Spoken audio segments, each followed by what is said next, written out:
Okey, pedih ulu hati ataupun gastrik ataupun GERD ataupun apa lagi yang seangkatan dengannya lah, adalah benda yang mungkin semua orang tahu tapi mungkin tak tahu dengan lebih detail lah. Saya salah seorang pesakit GERD. GERD ni senang cerita pedih hulu hati ataupun gastrik yang dah teruk, kan. So saya perasan masa tahun 2015 saya selalu rasa panas di bahagian dada, especially belah kiri dah. Rasa panas, rasa macam pedih, nyocok-nyocok dan macam-macam lah. So masa tu umur saya 34 tahun macam tu. So saya ingatkan 33 tahun. So saya ingatkan saya mungkin ada masalah jantung dan sebagainya. So saya pergi buat stress test, pergi buat check kolesterol dan sebagainya. Saya check semua, jantung saya okey. Saya buat full check up, buah pinggang semua okey, tak ada masalah. So 2 kali saya jumpa doktor pakar dekat KPJ Puteri dengan KPJ Abu Samad dekat Johor Bahru ni. Datuk Dr. Goh tu cakap semuanya okey. Saya pun terpaksa balik dengan rasa yang orang kata macam frust jugalah, sebab saya sakit tapi doktor bagi tahu tak sakit, kan. So start daripada hari itu sampai ke 2020, kira-kira 5 tahun saya asyik, 2020 dalam tempoh 3-4 tahun macam tu lah, saya duk check je lah. Kadang-kadang tu sebulan sekali saya pergi buat ECG. So bayarlah RM80 buat ECG. Okey, jantung awak okey, sihat semua. So saya ada makan beberapa ubat gastrik tapi tak jadi. Macam adalah banyaklah Omerset lah, apa benda semua, banyaklah ubat-ubat gastrik semua. Kalau yang jenis macam kapur tu saya dah tak boleh minum lagi dah. Dia jadi lagi worse. Nyocok kat macam-macam bahagian. So kalau siapa yang ada simptom yang sama tu, so better kena ubahlah pemakanan, kan. Kadang-kadang dia cocok kat tengah-tengah ni, kadang-kadang dia cocok kat belah tepi ni, kadang-kadang dia cocok kat bawah ni, kadang-kadang dia sakit sampai tahap nak pegang tulang rusuk ni pun sakit, kadang-kadang dia naik ke bas sampai ke leher. So kita akan beranggapan yang kita sakit jantung, tapi doktor dah check semua okey. Sampai kan doktor cakap kalau awak ada masalah jantung, kita akan nampak daripada bacaan awak punya ECG. So saya tak puas hati juga sebab saya sakit. So saya kata saya tak puas hati. So macam-macam benda lah saya cuba hidup dalam kerisauan lah. Mungkin itu juga jadi salah satu punca saya kena anxiety lah. Rasa stres, kan. Mana tak stres. Doktor cakap kita sihat tapi kita tahu kita tak sihat, kita sakit. Pernah lah saya jumpa ustaz, kan. Ustaz kata kena buat orang lah apalah, tapi saya tak terima lah semua benda tu. Sebab saya rasa memang kalau sakit jumpa bomoh, confirm adalah orang buat. Tapi saya tak kata orang buat saya. Kalau ada orang buat saya pun saya maafkan. Tapi sekarang ni cerita dia, saya tahu ni adalah punca lain.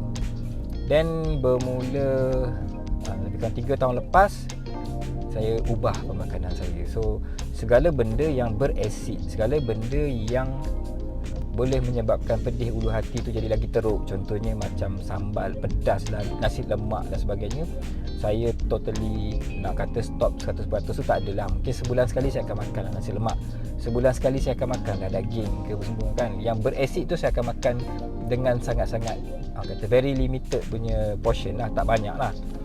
So kena banyak makan buah, kena banyak makan sayur, kena banyakkan air, kena banyakkan minum air, dan tak boleh makan lambat, tak boleh tidur lambat. Bangun pagi terus kena flush dengan 2 gelas air masak ataupun air sejuk.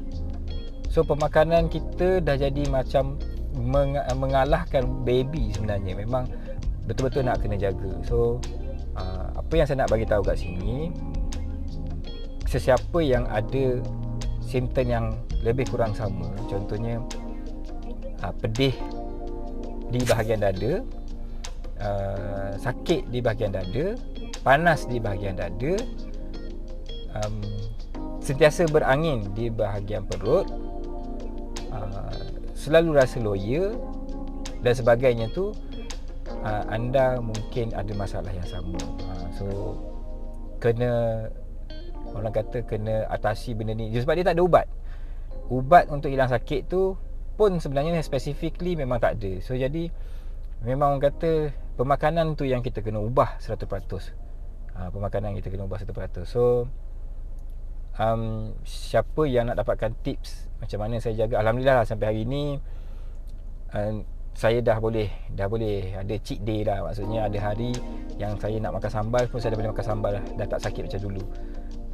Ada hari yang saya nak makan pedas, nak makan daging berasid dan sebagainya, tak ada masalah. Dulu kalau saya minum susu tu pun dah macam minum racun, dia akan automatically akan jadi sakit perut, lepas tu akan rasa loya, cerit-berit dan sebagainya. Padahal itu susu kan, orang lain minum tak ada masalah. So antara tips pemakanan dia adalah makanan yang berkhasiat, makan buah, makanan yang beralkali. Semua ni boleh google, makanan yang beralkali. Dan untuk orang yang dah agak berumur macam saya, kena makan suplemen tambahan. Contohnya macam vitamin lecithin E, ataupun kalau probiotik tu memang wajib lah. Probiotik wajib, dan yogurt pun saya wajibkan setiap bulan, setiap minggu mesti ada. Setiap hari tak juga. Minuman yogurt ataupun yogurt asli yang tak ada perisa tu wajib saya makan. Sebab memang betul, bila perut kita sihat barulah yang the rest akan sihat lah. Tapi kalau perut kita tak sihat, so dia akan jadi masalah pada seluruh anggota badan kita.